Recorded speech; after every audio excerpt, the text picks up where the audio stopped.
Multidom. Um programa de multigente, multicoisas, multiassuntos para você e toda a sua família. Apresentação: Marta Padovese.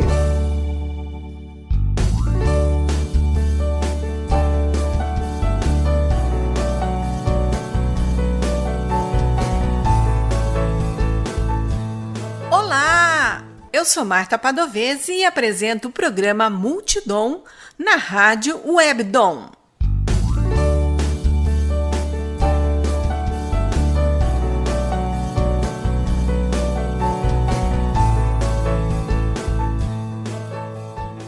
O bate-papo de hoje no Multidom é com o professor Fábio Ricardo Marim. O professor Fábio Marim é engenheiro agrônomo formado em 1998 pela Exalc. É mestre e doutor em agronomia pela mesma instituição e tem pós-doutorado pela Universidade da Flórida e pela Universidade de Nebraska, Lincoln, Estados Unidos, respectivamente nas áreas de concentração em modelagem de crescimento de plantas e análise de eficiência agrícola. Foi pesquisador da Embrapa e professor da PUC Campinas e professor da Fundação Getúlio Vargas Agro. Desde agosto de 2013 é professor na área de agrometeorologia e modelagem agrícola e em 2014 tornou-se professor associado pelo Departamento de Engenharia de Biosistemas da Exalc. É bolsista de produtividade do CNPq desde 2010 e publicou mais de 100 artigos científicos, 6 livros e mais de uma dezena de capítulos de livros. Na Exalc, coordena o sistema Tempo Campo, que assessora produtores e empresas nos setores de soja, milho e cana-de-açúcar, na previsão de safras e na interpretação dos efeitos do clima sobre o desempenho das lavouras. E também é presidente da SB Agro, Sociedade Brasileira de Agrometeorologia. Olá, professor Fábio, tudo bem? Olá, Marta, tudo bem? Obrigado por me receber. Eu agradeço seu tempo, sua disponibilidade aqui de bater um papo no Multidom. E a gente vai falar um pouquinho sobre mudanças climáticas. E para falar com uma pessoa tão gabaritada como você, eu tive que pesquisar um pouquinho. E eu descobri que existem diferenças entre mudança climática natural e antropogênica. Poderia explicar para a gente, então, essa diferença? Claro, Marta, vamos lá. A mudança climática natural é considerada aquela pela qual o planeta Terra passa em seus ciclos geológicos sem a interferência humana. E a gente sabe que o planeta passou por diversas mudanças do clima ao longo dos seus milhões ou bilhões de anos de existência. Então, antes do ser humano estar aqui, o planeta Terra passava por mudanças. E essas mudanças são uma parte da causa das controvérsias envolvendo esse tema da mudança climática. Porque hoje ainda há bem poucos, é bom que se diga, cientistas que acreditam que o que a gente passa hoje pode ser um fenômeno natural que independe da ação humana, da forma como o ser humano vive aqui no planeta Terra. Mas vale a pena ressaltar e deixar bem claro que a maioria dos cientistas, nós estamos falando 98%, 99%, já não concordam mais com esse ponto de vista e atribuem o momento atual de mudança do clima às causas antrópicas. Então, antropos significa homem, está relacionado a homem, então são causas originadas do homem. Como o homem faz isso? Faz isso lançando alguns gases na atmosfera, notadamente 3 deles, que é o dióxido de carbono, o famoso CO2, o metano e o óxido nitroso. Existem aí talvez mais uma dezena deles aí, mas esses 3 são os principais. Então, quando a gente anda com um carro movido a gasolina, quando a gente liga o fogão de casa, quando a gente põe fogo no fundo do quintal, quando alguém põe fogo na floresta, tudo isso libera gases que acabam mudando a concentração desses gases na atmosfera e mudam a forma como a Terra interage com a energia do planeta. A Terra, vou tentar dar uma explicação aqui bem simples, a Terra ela solta, ela envia para o espaço sideral um tipo de energia que a gente chama de ondas longas. E esses gases não deixam as ondas longas saírem na mesma proporção de antes, ou seja, retém um pouco dessa energia. Então, como retém energia no sistema, o sistema esquenta. E é por isso que um outro nome da mudança climática é aquecimento global, porque na verdade a gente está represando um pouquinho dessa energia e esse pouquinho, ao longo de muito tempo, está acumulando e trazendo esses efeitos que a gente tem ouvido falar bastante recentemente. Na opinião da maioria dos cientistas, então, o derretimento das geleiras, o aquecimento global é culpa do ser humano, da forma como ele vive hoje. Exatamente. E a gente precisa desculpar o ser humano, porque quando o ser humano inventou esse jeito de viver, a gente não sabia tudo que sabe hoje. Então, acabamos montando todo um sistema econômico, tornando a nossa vida confortável, baseado em fontes de energia que hoje a gente aprendeu que causam esse efeito. Então, agora é difícil deixar aquilo que é bom, né? E como a gente usa muita energia de fontes fósseis, porque quem causa isso daí são as fontes fósseis. Quem são os combustíveis fósseis? Carvão, gás natural e petróleo e de seus derivados. Então, esses três é que estão levando a culpa aí no cartório.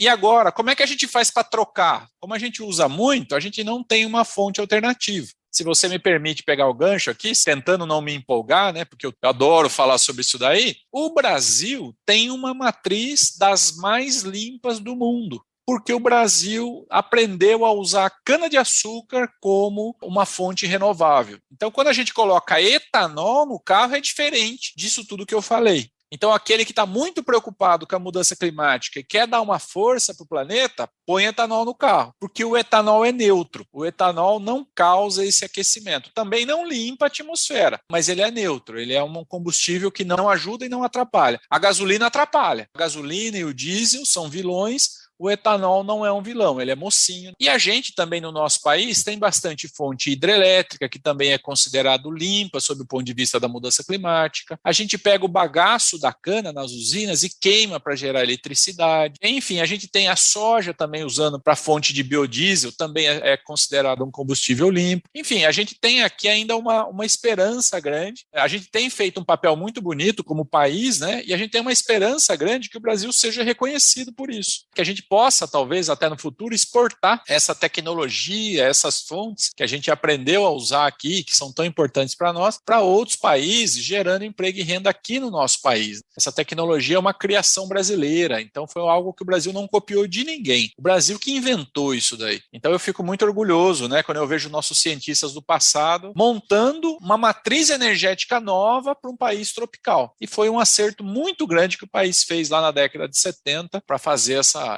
montagem desse sistema econômico baseado na cana. Professor Fábio, você disse que o homem não sabia que todo esse uso de carvão, petróleo, faria com que acontecesse o aquecimento da Terra. Quando ele ficou sabendo, em que momento da história ele ficou sabendo, e fizemos burrada, e agora? Quando foi que o ser humano descobriu esse problema? O ser humano descobriu esse problema já no século retrasado, só que a divulgação do problema ainda foi meio precária. Não se tinha ideia de como é que ia ser. Então a gente lembra, o primeiro cara que falou isso em 1894, depois, em 1970, essa conversa começa a ficar forte de novo. 1990, isso aí toma algum impulso, e aí nós temos já um marco, né, que é o Protocolo de Quioto, de 1997, que é um marco importante aí já, onde já se reuniu chefes de Estado, e pela primeira vez, ou uma das primeiras vezes, se discutiu isso, assim, envolvendo os presidentes dos países, e eles assinaram um termo tentando remediar isso daí. Em 2005, o Protocolo de Quioto entra em ação, e aí houve de novo um estardalhaço em torno do tema. E a gente vem, assim, a cada década, tendo marcos mais fortes sob o ponto de vista político. Então, assim, a mídia dá muita entrada a isso nos seus telejornais, a gente ouve falar. Teve agora, alguns meses atrás, a COP26, que saiu em todos os telejornais aí, toda a mídia. Mas aí eu acho que você está para me perguntar, e o que isso mudou, né? Nada, absolutamente nada. Por enquanto, a gente só conversa, a gente só discute, os países dizem que vão, alguns saem dos acordos, entram nos acordos, dependendo do governante de plantão. Mas quando a gente olha as curvas de emissões e de concentração de CO2 na atmosfera, é uma crescente sem interrupção desde 1956, que foi quando a gente começou a medir.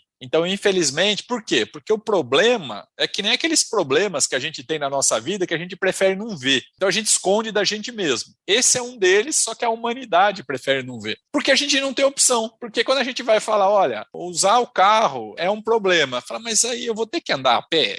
Ninguém quer andar a pé. Quem conseguiu andar de carro não quer mais voltar, entendeu? Eu vou ter que andar de bicicleta.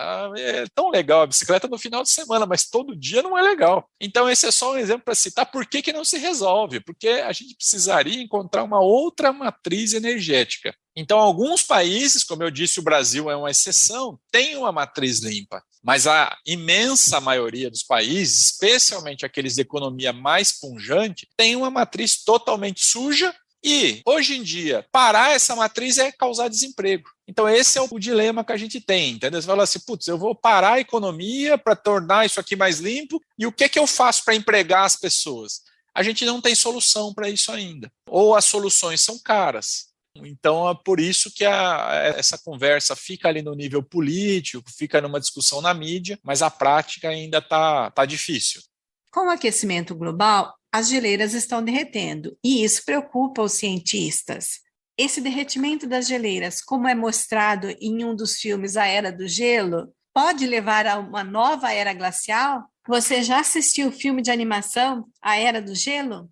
Eu já assisti muitas vezes, eu tenho 4 filhos, só para você ter uma ideia. Então imagine quantas vezes eu assisti e com diferentes gerações de filhos. Bom, então eu sei bem aí do que você está falando em termos do desenho lá, que eles tentam passar numa passagem que está se fechando, porque está congelando e tal. Nós estamos indo no período contrário agora, Marta, agora está descongelando tudo. Então a gente não está indo para a era do gelo, está indo para a era do degelo. Exatamente porque esse aprisionamento de energia no sistema está causando esse derretimento. O que esse derretimento vai causar? A gente ainda não sabe muito bem. Os cientistas são debruçados sobre isso, mas a gente não tem uma experiência prévia. Tem registros geológicos, tem os levantamentos, mas não é uma coisa simples de prever o que vai acontecer, né? De falar, olha, vai derreter a geleira e isso daqui vai causar mais água doce no mar, vai mudar as correntes oceânicas. Então a gente tem uma série de previsões. Boa parte delas não são boas, inclusive aí puxando a brasa para a minha sardinha, na agricultura tem algumas previsões boas, mas tem uma boa parte que não é boa, que as culturas vão sentir e isso traz preocupação, especialmente para um país como o nosso, que depende muito da agricultura, né? Nosso setor agro aí corresponde a, sei lá, 1/3 do PIB mais ou menos, então isso é bastante preocupante para nós. Esse é mais ou menos o quadro. Todo o efeito está associado a aquecer, descongelar, derretimento de neve e nunca o que aconteceu lá no filme de congelar mais. Estão numa fase oposta. Como cientistas veem o futuro do planeta Terra em relação às mudanças climáticas? Não é que a gente vá ter um futuro tenebroso. A gente não sabe se é tenebroso, a gente não sabe até se não é bom. Algumas áreas da agricultura podem até ganhar.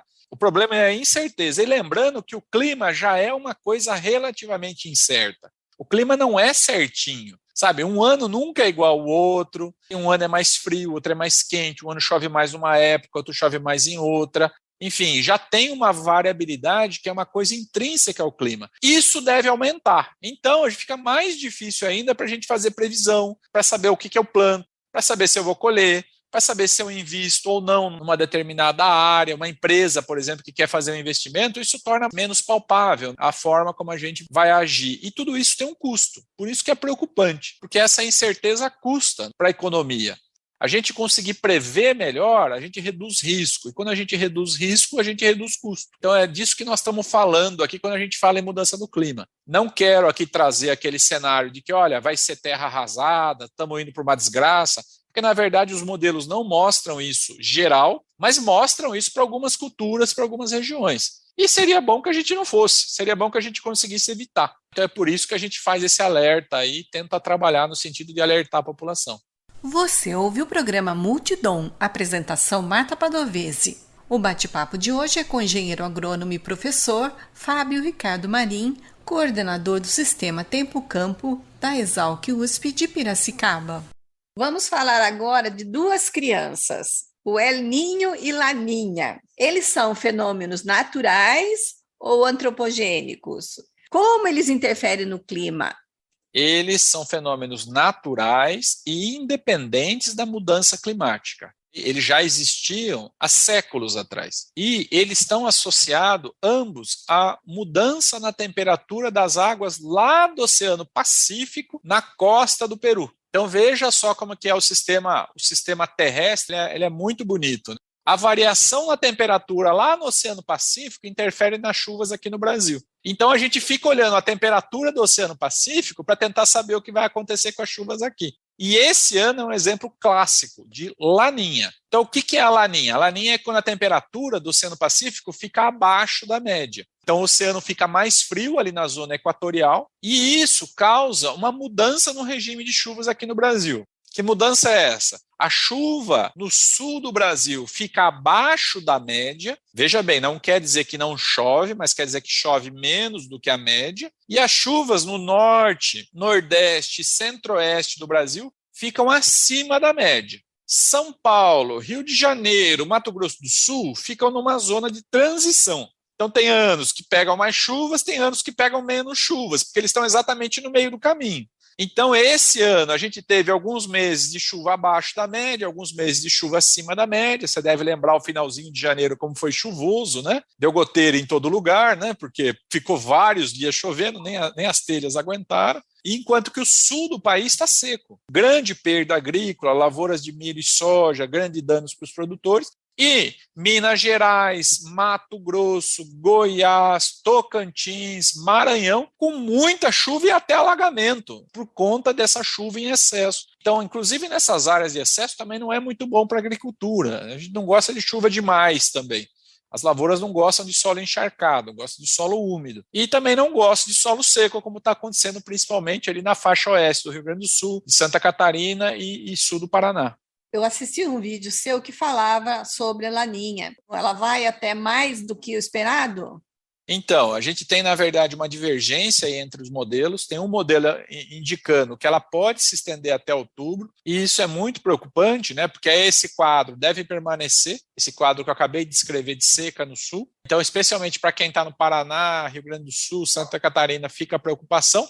Mas existe um outro modelo dos Estados Unidos indicando que ela deve terminar entre maio e junho. A gente ainda não tem uma convergência, está difícil fazer essa previsão. Quando os modelos convergem, fica mais fácil de prever, né? Quando eles divergem, como é que está acontecendo esse ano, a gente fica com o pé atrás, mas pelo menos até junho a gente deve ter esse quadro mantido. Então, a gente não deve ter uma reversão da safra para os agricultores do sul do país. E isso também pode prejudicar a colheita da soja nas lavouras do Mato Grosso, de Goiás, do Tocantins, oeste da Bahia, que plantaram no cedo e que já estão colhendo essas lavouras. Agora é bom que pare um pouco de chover para que a soja seque e os agricultores possam entrar. Tem um outro lado que está entrando o milho safrinha. O milho safrinha em todo o centro-oeste do país, até aqui em São Paulo, ele está entrando, então a chuva ajuda. Então nós estamos num dilema. Então a gente gostaria de umas 2 semanas de seca para terminar a colheita da soja, para dar para plantar o milho, e aí volta a chover de novo para esse milho crescer bonito e produzir bastante. No sul, infelizmente, o quadro não é esse. O quadro é de perspectiva de seca, manutenção da condição desfavorável.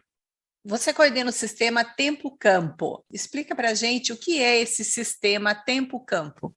O sistema Tempo-Campo é um conjunto de softwares que rodam aqui na nuvem da USP e que fazem a projeção de safra das lavouras de milho, soja, algodão e cana-de-açúcar para todo o Brasil. Então a gente roda modelos aqui bastante complicados que conseguem olhar para o futuro, calcular probabilidades e falar para o produtor se essa é uma safra boa, se essa é uma safra ruim, antes que ele colha. E isso permite com que ele tome decisões mais acertadas. Às vezes, imagine que um produtor, só para dar um exemplo aí para a nossa audiência, né? O produtor acha que ele vai ter uma produção excepcional. E aí ele vai lá e compra adubo, compra defensivo, contrata gente, começa a vender a produção antecipadamente e ele não consegue produzir. Ele vai ficar com uma dívida muito grande para pagar e não vai ter produção para honrar os compromissos. Então a gente faz esse alerta falando, olha, talvez esse não é um ano muito bom, seja prudente, seu José. Não compre muita coisa, não contrate muita gente, não venda a safra antecipada. Ou ao contrário, fala, esse ano tende a ser um ano muito bom, então é um ano de investir. Então ele investe com mais certeza de que ele vai ter o retorno. É um projeto de extensão que a universidade mantém, que a Exalc mantém, que atende todos os produtores do Brasil através de um boletim mensal que a gente divulga no site da Exalc, exalc.usp.br, sai lá notícias. Toda a primeira semana do mês sai um boletim falando como foi o mês passado, indicando essas tendências, e também dá assessoria para uma série de produtores do Brasil que precisam de análises específicas. Aí a gente vai na fazenda, faz todo o levantamento lá e roda o modelo dentro da fazenda dele, dando ali uma consultoria especializada para aquele que precisa. Esse atendimento, essa assessoria, ela é gratuita? Ela é gratuita no boletim mensal, que ela roda para todo o Brasil, os mapas são gerados e são disponibilizados. Quando ele precisa de uma análise na fazenda, aí a universidade cobra uma taxa para pagar os serviços, tempo da equipe, processamento dos dados e as análises que são necessárias. Como se diz, previsão do tempo é previsão. Qual é o acerto nos dias de hoje sobre a previsão do tempo, sobre essa mesma assessoria que vocês fazem para ajudar os produtores?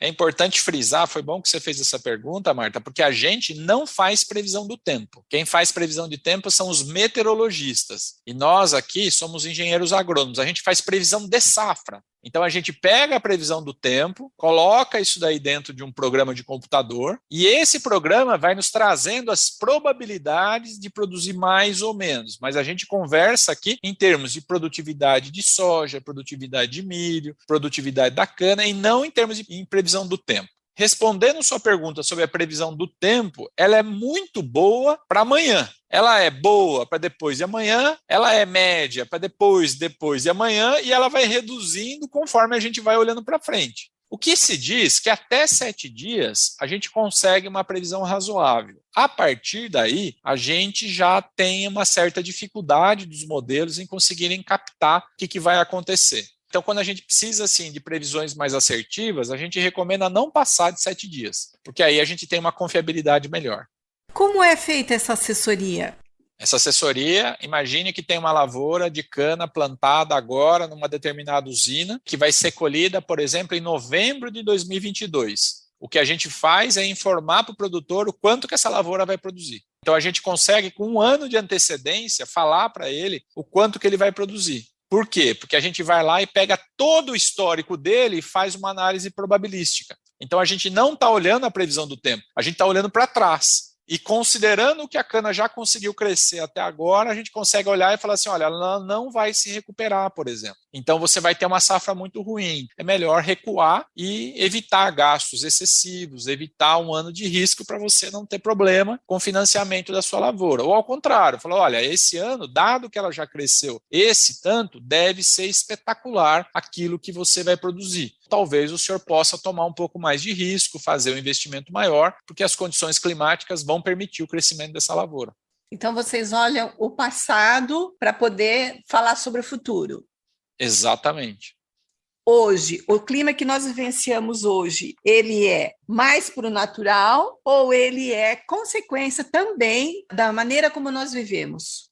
O clima ele é basicamente natural com algumas pinceladas de situações antrópicas. É muito difícil fazer essa distinção, Marta. Não dá para dizer, olha, o clima era de um jeito e agora é do outro. Você não consegue estatisticamente demonstrar isso. O que a gente consegue é ver alguns eventos extremos que aconteciam com menor frequência e passaram a acontecer com maior frequência. Então, essa é uma coisa que chama atenção. Períodos de seca durante a estação chuvosa também passaram a ocorrer. Basicamente, o que nós estamos falando? Chuvas intensas, acima de 100 milímetros, e períodos de seca durante a estação chuvosa. Esses são os 2 fenômenos que aconteceram de forma um pouco mais frequente e que estatisticamente a gente consegue demonstrar. Todo o resto a gente não consegue demonstrar mudança. Existe aquela memória afetiva, né, do clima, né? Então, porque na minha época era assim, porque o café floria na determinada época. Tem uma confusão muito grande e, na maioria das vezes, não tem pé na realidade. Não tem, assim, base quando a gente vai estatisticamente avaliar. O que tem também, que eu esqueci de mencionar, é o aquecimento. A temperatura está um pouco mais quente. Quanto mais quente? Por exemplo, aqui em Piracicaba, e deve ser o mesmo valor aí para Santa Bárbara, Americana, Campinas, é em torno de 1,5 graus, que é a média de aquecimento do planeta nos últimos 150 anos. Então, aqui em Piracicaba, desde 1917, que a gente instalou nossa estação meteorológica, a média aqui da temperatura é de entre 1,3 e 1,5 graus. É relativamente pouco, se a gente olhar como média, mas em termos de energia, isso representa uma grande quantidade. Lembrar também que esse efeito, esse aquecimento, não é só por mudança climática, também a urbanização causa aquecimento. Então, essa é uma mudança não global, mas local do clima. Enfim, de forma que não é um assunto simples da gente fazer essa distinção e responder, daqui por diante é mudança climática, daqui para trás é clima natural. As coisas são um pouquinho misturadas. Não sei como é Piracicaba, mas aqui se diz que Santa Bárbara é uma paisagem, porque as árvores não se movem quando está calor. Tudo parado, parece uma paisagem. Mas Piracicaba é muito parecida, é muito quente mesmo. Eu agradeço o professor Fábio Ricardo Marim, que é engenheiro agrônomo e trabalha na Exalc como coordenador do sistema Tempo Campo, e bateu um papo aqui no Multidom. Muito obrigado, professor Fábio, pelo seu tempo, sua disponibilidade. Eu que agradeço, Marta. Estamos sempre à disposição de vocês, viu?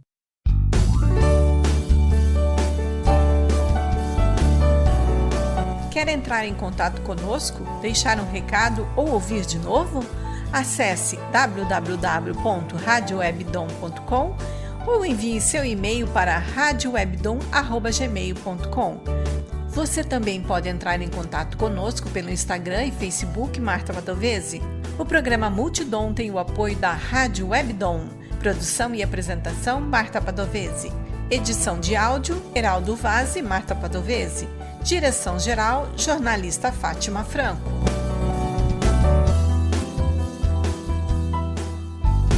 Você ouviu pela Rádio Webdom o programa Multidom. Um programa para você e toda a sua família. Apresentação Marta Padovese.